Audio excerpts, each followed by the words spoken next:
कहते हैं हर एक पुराना घर अपने अंदर एक राज छुपाए होता है।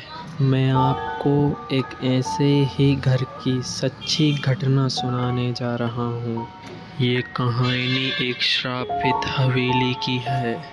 इस हवेली पर जिसने भी कदम रखा वो कभी लौट कर नहीं। ये घटना सन 2015 की है।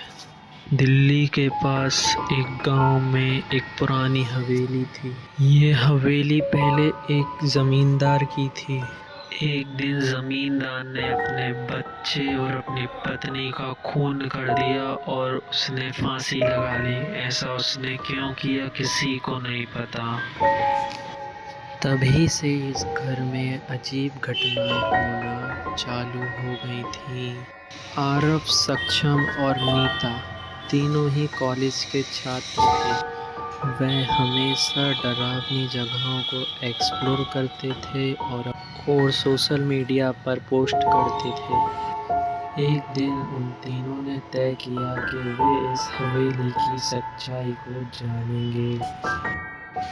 गांव वालों ने उन्हें बहुत मना किया लेकिन वो नहीं माने और यही उनकी सबसे बड़ी गलती थी। जैसे ही वो तीनों हवेली के अंदर गए, हवेली का दरवाज़ा अपने आप बंद हो गया।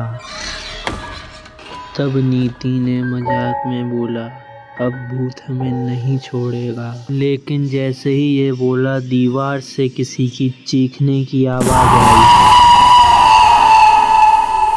तीनों ने इधर उधर देखा लेकिन उधर कोई नहीं था। तभी सक्षम ने सीढ़ियों के पास एक परछाई देखी।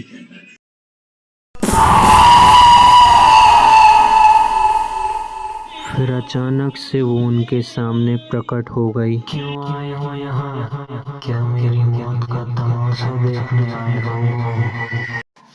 तब सक्षम ने कहा, हमें माफ कर दो, हम चले जाएंगे यहाँ से।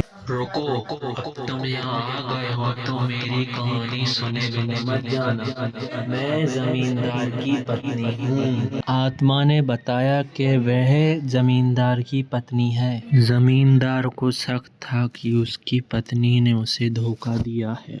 एक रात उसने अपनी पत्नी और अपने बच्चे को बड़ी ही बेरहमी से मार डाला। जब उसे सच का पता चला कि उसकी पत्नी निर्दोष थी तो उसने उसी घर में फांसी लगा ली।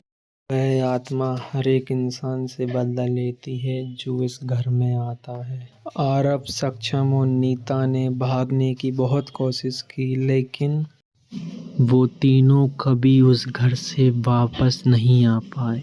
सुबह गांव वालों को उनका कैमरा मिला जिसमें कुछ डरावनी चीखें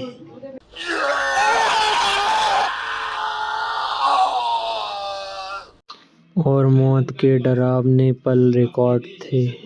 आज तक इस घटना की सच्चाई कोई भी नहीं जान पाया।